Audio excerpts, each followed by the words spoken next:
Une pauvre mère veuve qui n'avait pas les moyens d'acheter de nouveaux articles scolaires pour ses enfants est surprise de voir des policiers arriver sur le pas de sa porte avec plusieurs cartons. Presque tout le monde dans le quartier de Marie était occupé à préparer la nouvelle année scolaire de leurs enfants. « Eh, Marie, tu veux venir faire des courses avec nous ? Nous allons acheter des fournitures scolaires pour nos enfants », entendit dire l'une des voisines de Marie, Madame Dawson, qui lui faisait signe. Marie a hésité. Elle n'avait pas assez d'argent pour les fournitures scolaires, obligée de garder le peu d'argent qu'elle avait pour les courses de la semaine. « Non, Madame Dawson. Je n'ai pas les moyens de les acheter cette fois-ci. Je n'ai pas assez d'argent, mais merci de demander, a-t-elle répondu. Jésus.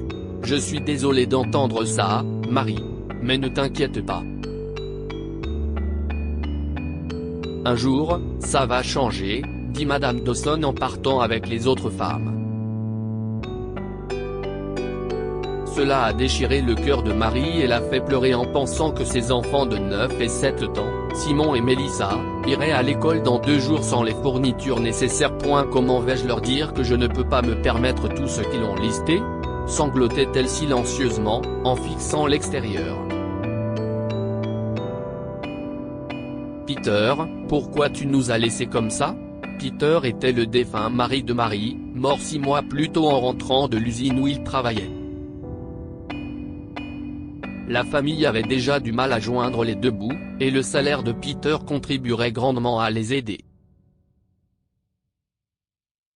Après sa mort prématurée, Marie a connu des périodes difficiles, obligée de se battre de toutes ses forces pour élever ses enfants. Son chagrin s'est aggravé lorsqu'elle a dû quitter son emploi de serveuse en raison de problèmes de santé. Elle s'est concentrée sur son ménage, et ses économies ont été complètement vidées.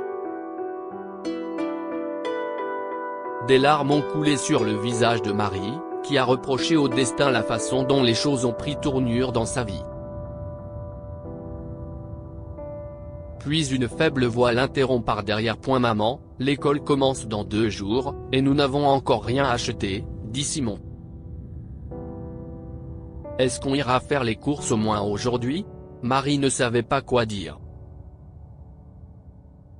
Mon chéri, je vais essayer de faire quelque chose. S'il te plaît, donne-moi un peu de temps, répondit-elle en cachant ses larmes. Mais maman, tu nous as dit la même chose la semaine dernière, a ajouté Mélissa. Nous n'avons pas de cahiers et d'autres fournitures. Et on nous a donné toute une liste d'objets à apporter au cours d'art. Qu'est-ce ce qu'on fait maintenant ? Il nous reste 2 jours. Plus ses enfants l'interrogeaient, plus Marie se sentait blessée et perdue. Chérie, j'ai dit que je ferais quelque chose, a-t-elle répété. Mais Simon et Mélissa étaient déçus. Ils ont marmonné et se sont éloignés, certains que leur mère ne ferait toujours rien. Marie, effondrée, a décidé de faire quelque chose. Elle essuie ses larmes et prend son téléphone, donnant sa dernière chance en appelant à l'aide quelqu'un qu'elle connaît. Salut, Salma, salut. Comment vas-tu ? A-t-elle demandé. Salma était une amie avec qui elle avait été serveuse il y a 6 mois. Je vais bien, Marie. Et toi, comment vas-tu ? Je suis heureuse d'avoir de tes nouvelles après un long moment. Alors, comment ça va ? Tu as trouvé un nouveau travail ? Pas vraiment. Je n'aurais pas dû quitter ce travail, mais je n'avais pas le choix car je devais assister aux funérailles de Peter.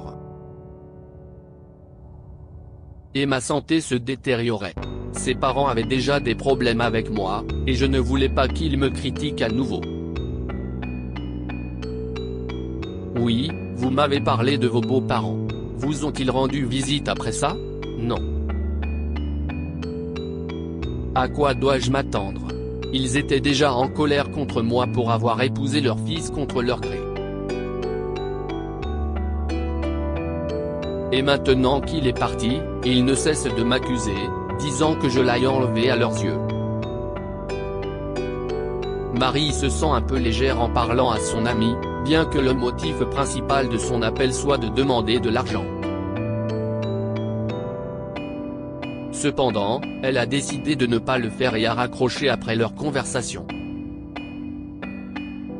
À ce moment-là, Marie ne savait pas à qui d'autre demander. Maman, papa, je sais que vous me regardez lutter depuis le ciel. Vos petits-enfants ont besoin d'aider pour acheter des fournitures scolaires, et je n'ai même pas les moyens de leur en offrir autant. Je n'ai plus d'économie. S'il vous plaît, faites qu'un miracle se produise, s'écrie Marie en regardant le ciel depuis sa fenêtre. Peu après, elle a entendu des sirènes et 2 voitures de police se sont arrêtées devant sa maison. Pourquoi les flics sont-ils ici? S'est-elle écriée, se précipitant dehors pour le savoir.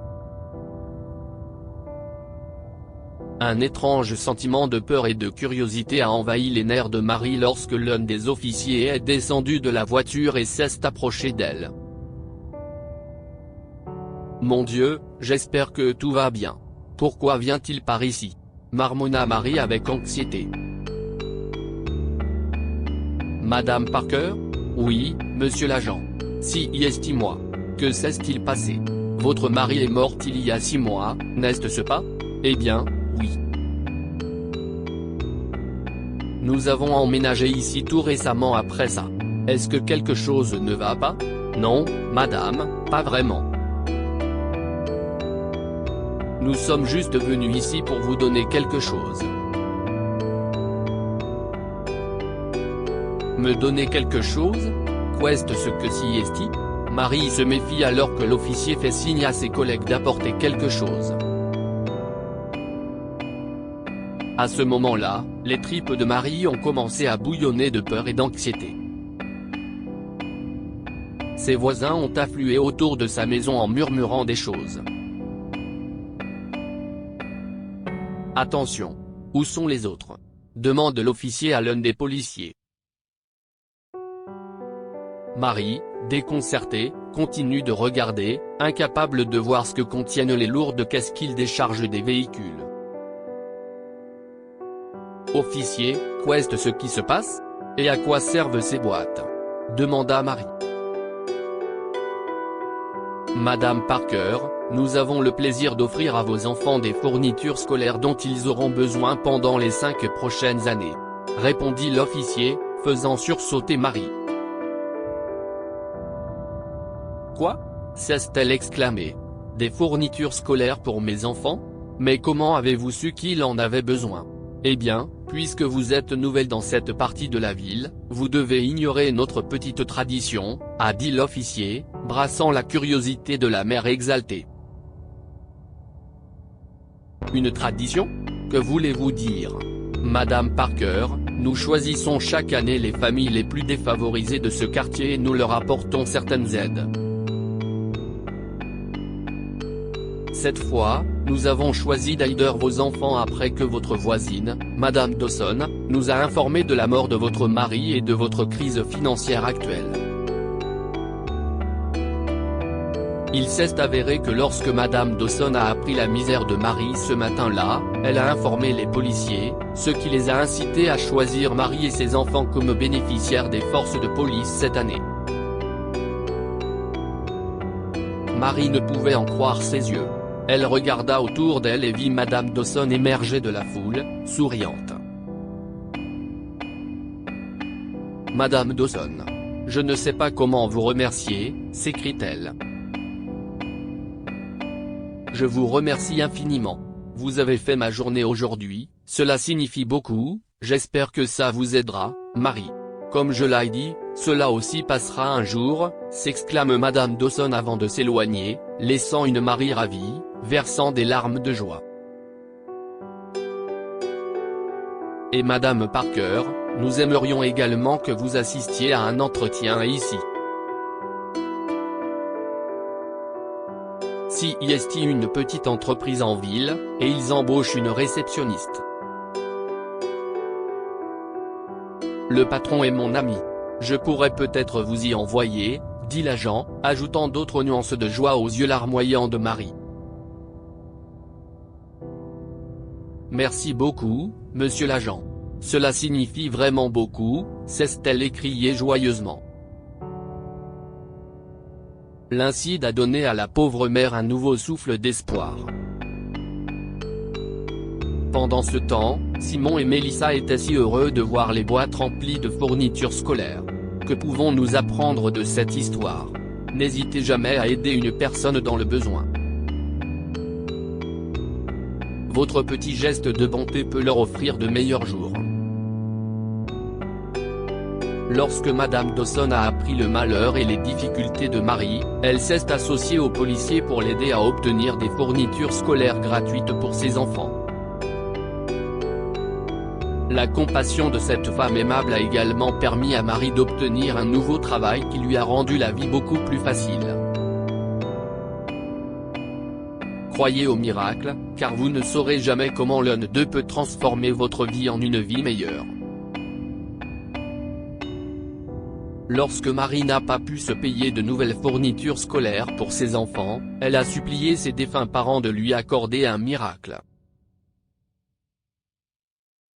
Quelques instants plus tard, elle a obtenu ce qu'elle avait demandé lorsque des policiers sont arrivés sur le pas de sa porte avec d'énormes cartons de fournitures scolaires. Partagez cette histoire avec vos amis.